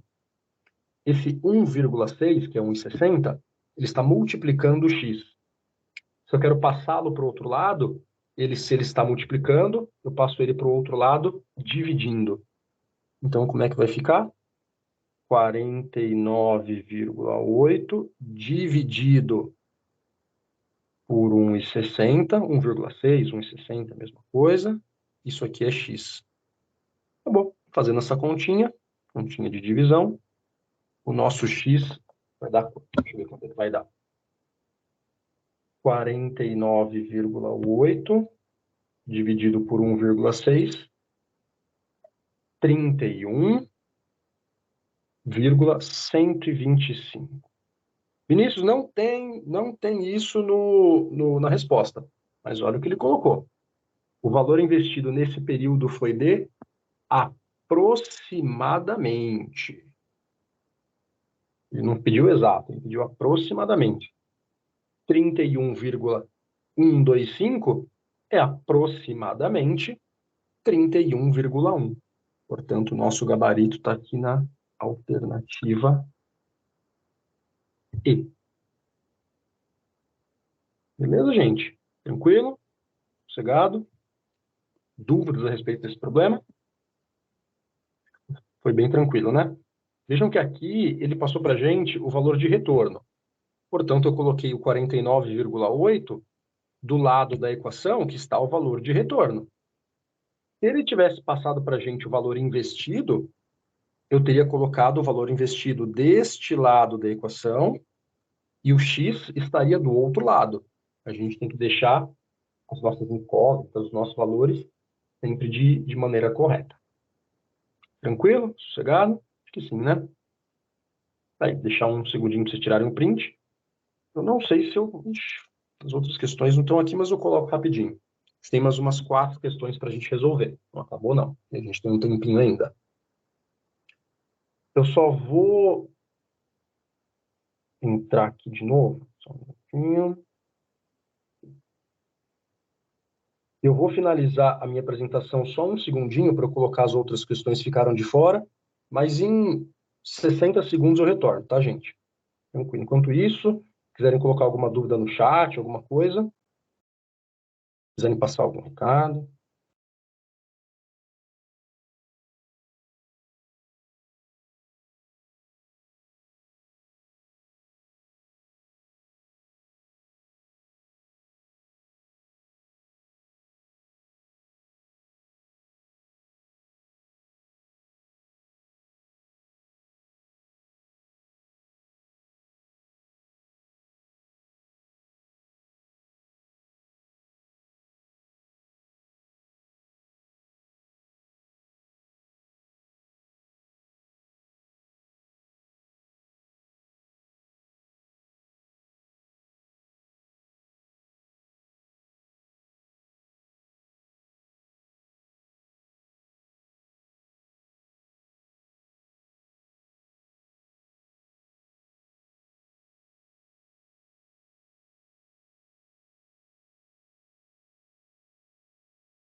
Pronto, gente, voltei. Bem rapidinho, só para colocar os exercícios aqui que ficaram para trás. Gente, vocês estão muito quietos, tô com receio aqui. Ou vocês estão entendendo tudo, ou sei, hein? Tô com receio. Conversa comigo, gente. Conversa comigo aí. Coloca no chat alguma coisa. Qualquer dúvida, pergunta. Se tiver alguma dúvida relacionada ao exercício, manda aí. Vocês estão muito quietos. Estão muito quietos, hein? O pessoal tá entendendo bem, estão interagindo bastante aqui no chat, está tudo ok, Vinícius. Tá bom, sucesso. Vamos lá, gente. Questão 23. Após um reajuste de 10%, comprou-se um produto ao preço de R$ 167,20. Antes do reajuste, o preço de venda desse produto era. Questão de juros, e olha, se eu não vou colocar a mão inteira no fogo, não, mas se eu fosse colocar um dedo meu no fogo para apostar o que estava na prova de vocês, a questão de juros, pessoal. Primeiro que é um assunto relevante, né, um assunto que a gente consegue contextualizar de maneira muito, muito tranquila, tá no nosso, infelizmente, juros está no nosso dia a dia, e um assunto importante na matemática também. Então, se fosse colocar um dedo meu no fogo, seria uma questãozinha de juros. Então, vamos lá. Como é que a gente faz, como é que a gente interpreta esse exercício, né? Teve um reajuste de 10%, e após esse reajuste de 10%, o valor final do produto foi de R$ 167,20. Beleza. Antes do reajuste, o preço de venda era. Ou seja, teve um reajuste, ele já passou para a gente o valor final desse produto e ele quer o valor antigo. Geralmente, né, tradicionalmente, passa-se o valor antigo e pergunta se o valor final. Aqui foi o contrário, que não tem problema. Ele passou o valor final e pediu o valor antigo. Primeiro vamos entender como é que a gente faz essa mudança, essa transição, né? Valor, olha a caneta. Valor inicial,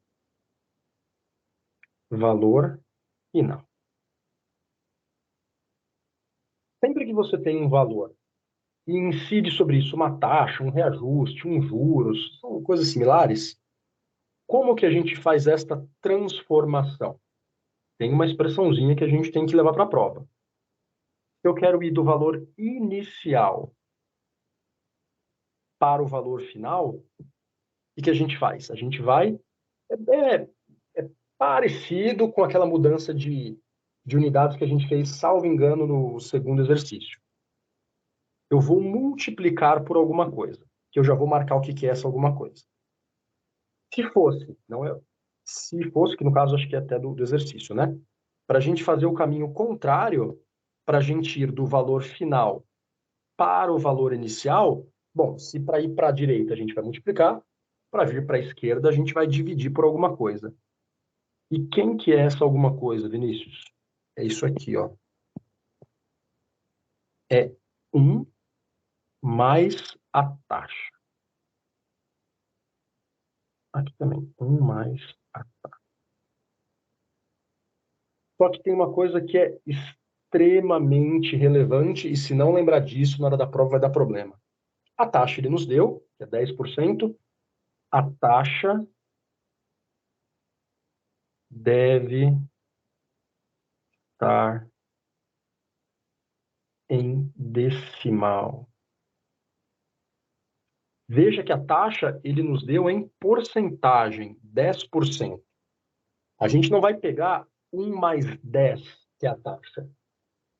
A gente vai primeiro transformar essa taxa em porcentagem. Porcentagem não. A gente vai tirar de porcentagem e transformá-lo em um número decimal. Como é que a gente faz isso? Bom, a própria expressão já nos diz mais ou menos o que tem que fazer. É 10%. Por cento. 10% é a mesma coisa que 10 dividido por 100. 10 dividido por 100. Fazendo essa continha, é 0,1. 0,1. Se a taxa fosse de 30%, seria 30 dividido por 100. A taxa, vamos pegar uma taxa estratosférica, 80%. 80 dividido por 100. É importante, é necessário que essa taxa esteja em decimal. Beleza? Transformar de porcentagem para decimal. Feito isso, o nosso exercício basicamente acabou. O que a gente viu? Que não é o caso, se ele tivesse nos dado o valor inicial e eu quisesse o valor final, eu multiplicaria por 1 mais a taxa, multiplicado por 1 mais a taxa. Só que no caso, ele nos deu o valor final e nos pediu o valor inicial. Então eu vou dividir por 1 mais a taxa. Então, deixa eu só descer isso aqui um pouquinho. Pronto. Então, qual que vai ser o nosso valor inicial? Vou chamar de VI, só para abreviar, tá, gente? VI. Valor inicial. Será o nosso valor final, que ele nos deu R$ 167,20. E eu vou dividir por... Não esquece que tem esse 1. 1 mais a taxa. 1 mais a nossa taxa em decimal que foi dada, que é 0,1, igual 167,20 dividido 1 mais 0,1 é 1,1. Acabou. Esse aqui será o nosso resultado, 167,20 dividido por 1,1, resulta em R$152.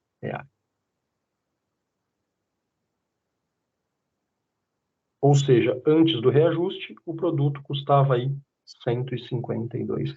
Tem alternativa para isso? Tem. Alternativa bola. Tranquilo, gente? Tranquilo. A taxa aí reajustou 10%, reajustou bastante, hein? Careceu bastante. Vamos lá. Exercício 24. Esse aqui é o que eu tinha comentado no começo, que se relacionava com áreas. Eu falei lá no começo, quando a gente falou de comprimento, de área, de volume, etc., era desse exercício que eu estava me referindo. 24. Uma quadra de esportes com formato retangular tem área de 120 metros quadrados. Isso. Quando ele fala de área, ele não pode só falar metros. Pelo fato de ser área, ou é metros quadrados, pode ser uma área minúscula, centímetros quadrados, uma área de uma plantação, quilômetros quadrados, e assim por diante. Se a medida do menor lado da quadra é 7 metros menor que a medida do maior lado, então o perímetro dessa quadra em metros é igual a... Isso aqui vai envolver vários assuntos. Área, perímetro, equação de segundo grau. Tem que lembrar como se resolve uma equação de segundo grau. Vamos marcar aqui. Uma quadra de esportes com formato retangular. Então, tem o formato de um retângulo.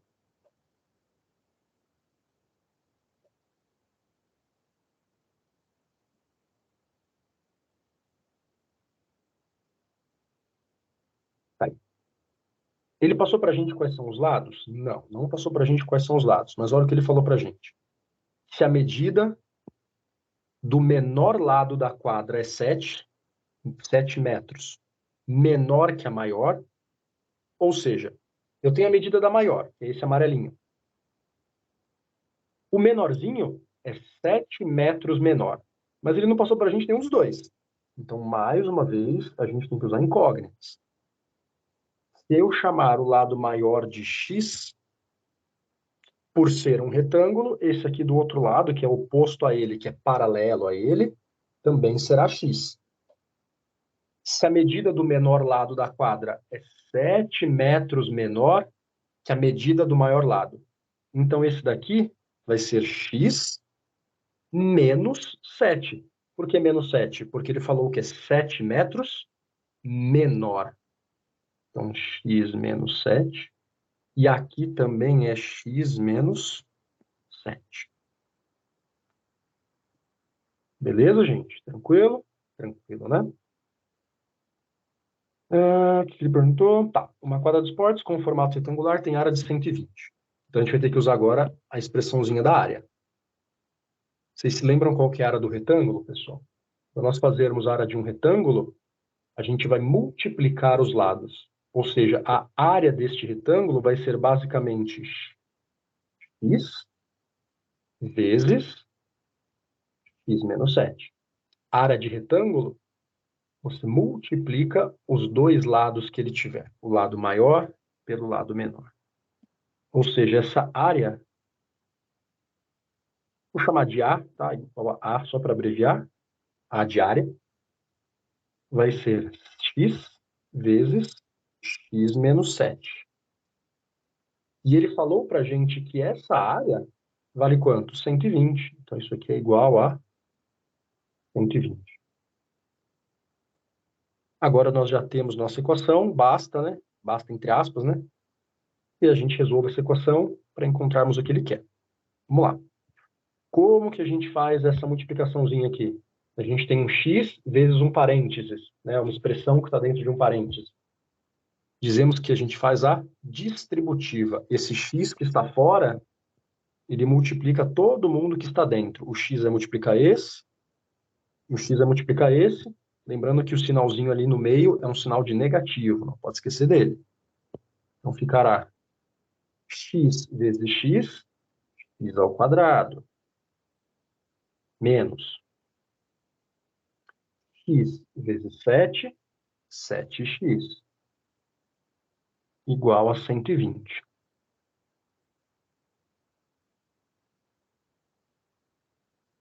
Esse 120 que está do lado direito, vou passá-lo para o lado esquerdo. O que a gente faz mesmo? Se ele está positivo de um lado, vou passar ele para o outro lado, eu passo ele negativo.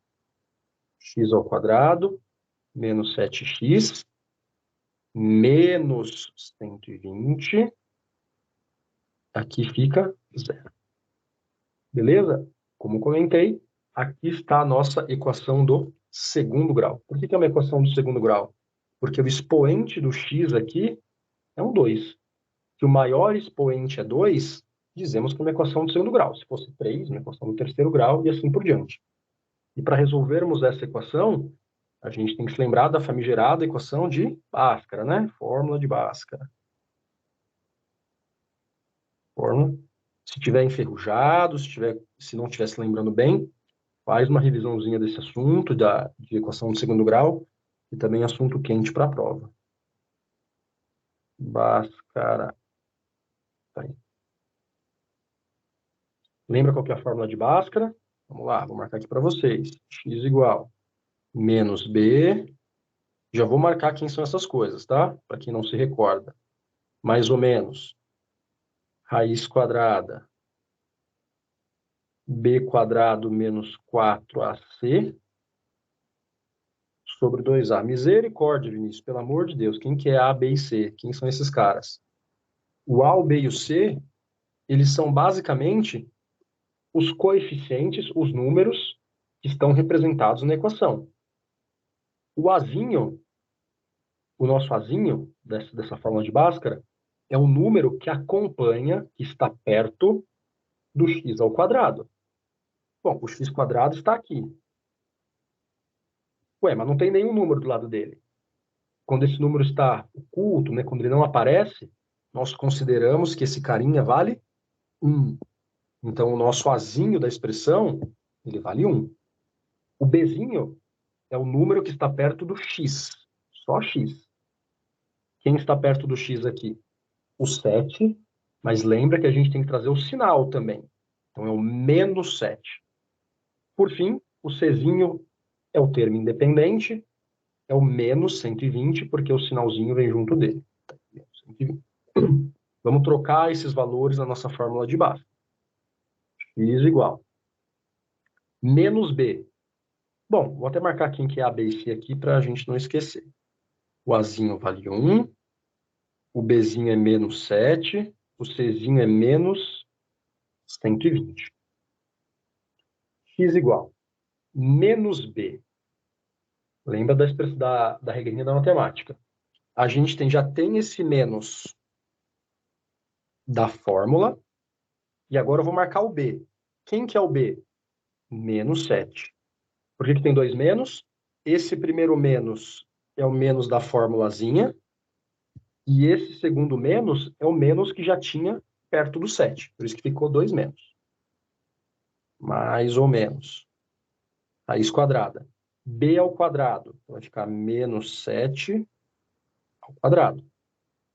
Menos 4 vezes o A, que é 1, vezes o C, que é menos 120. Tem vários sinais de menos na expressão, cuidado para não se perder entre eles. Dividido por 2A, 2 vezes 1. Continha, vamos lá. Menos 7. Regrinha da matemática, menos com menos, fica positivo.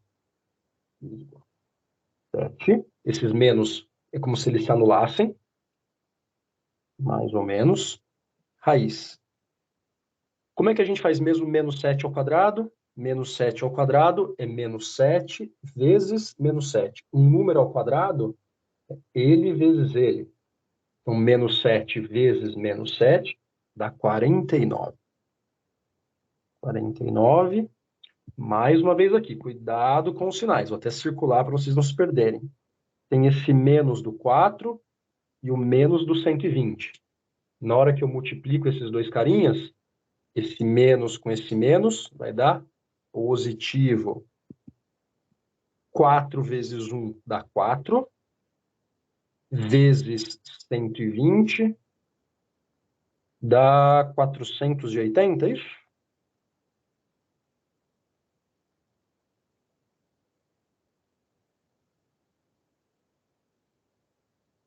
Dividido por 2 vezes 1, 2. Continuamos, igual. 7 mais ou menos raiz quadrada. 49 mais 480, quanto é que dá essa continha? 49 mais 480 dá 529. Dividido por 2. Como é que eu descubro a raiz quadrada de um número? A raiz quadrada de um número é o quê? É o número, por exemplo, a raiz quadrada de 9. É 3. Porque 3 vezes 3 dá 9. Raiz quadrada de 25 é 5. Porque 5 vezes 5 dá 25. Quem que será a raiz quadrada de 529? É o número, e quando você faz ele vezes ele, resulta em 529. Que número que é esse? É o 23. Por quê? Mais uma vez, quando a gente faz 23 vezes 23, resulta em 529. Então, a raiz quadrada disso daí é o 23. 7 mais ou menos 23 dividido por 2. Agora a gente vai ter dois valores. Primeiro eu vou usar o sinalzinho de mais, depois eu uso o sinalzinho de menos. Quem que é o nosso primeiro valor de x? 7 mais 23 dividido por 2. 7 mais 23 dá 30. 30 dividido por 2 dá 15. Então, o nosso primeiro valor aqui é 15. Quem que é o nosso x2? Vinícius, por que tem x1 e x2? Lembra que numa equação do segundo grau, por ser de segundo grau, a gente tem sempre duas respostas. A gente vai ver que, nesse caso, uma das respostas não serve. Mas a gente tem duas respostas. Vou marcar aqui só para deixar completinho. 7 menos 23 dividido por 2. 7 menos 23 vai dar negativo. Vai dar menos 16 dividido por 2, que é menos 8. Só que esse valor não serve, pessoal. E por que ele não serve? A gente está falando de comprimento, unidades de medida. Unidades de medida não podem ser negativos. Então, essa aqui não serve. Quem que é o nosso valor de x, portanto? É 15. Vamos finalizar o exercício? Se o x é 15, aqui vale 15, aqui vale 15. X menos 7, lembra que o x é 15. 15 menos 7, 8. Aqui também é 8. Vamos ver o que ele pediu para a gente. Então, o perímetro dessa quadra. Vinícius, o que é perímetro? O perímetro é a soma de todos os lados da quadra. Então, o nosso perímetro ele vai ser a soma de todos os lados. 15 mais 8 mais 15 mais 8.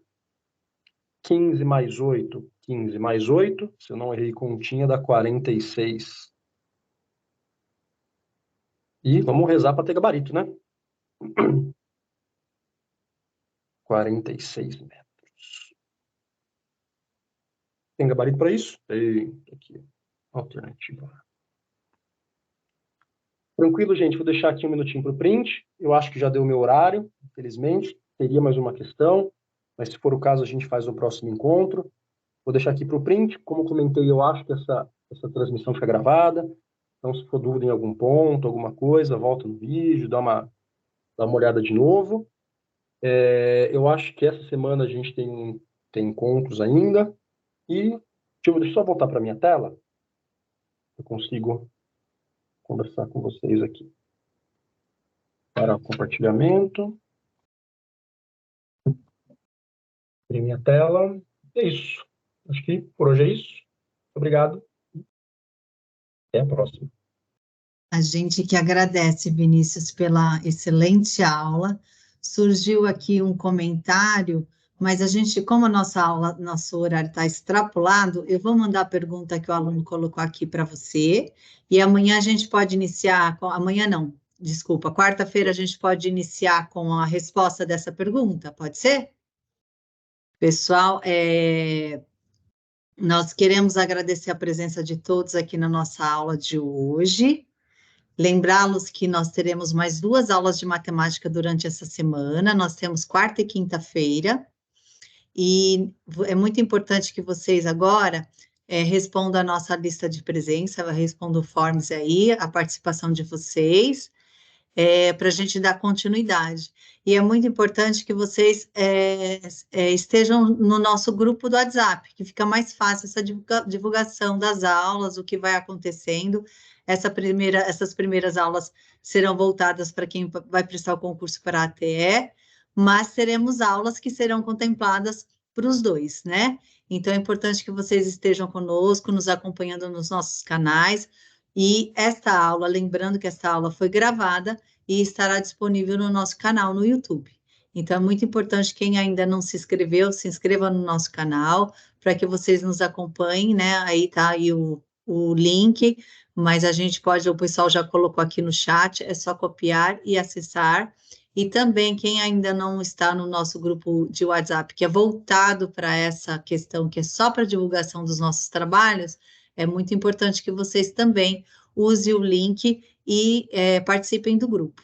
Então, a gente gostaria de se despedir agora. Vinícius, acho que você voltou, não sei. Para mim, você está travado, não sei se você está me escutando. Mas a gente gostaria de agradecê-lo mais uma vez por essa excelente aula, pela sua participação, já é nosso parceiro aqui da Unipolos.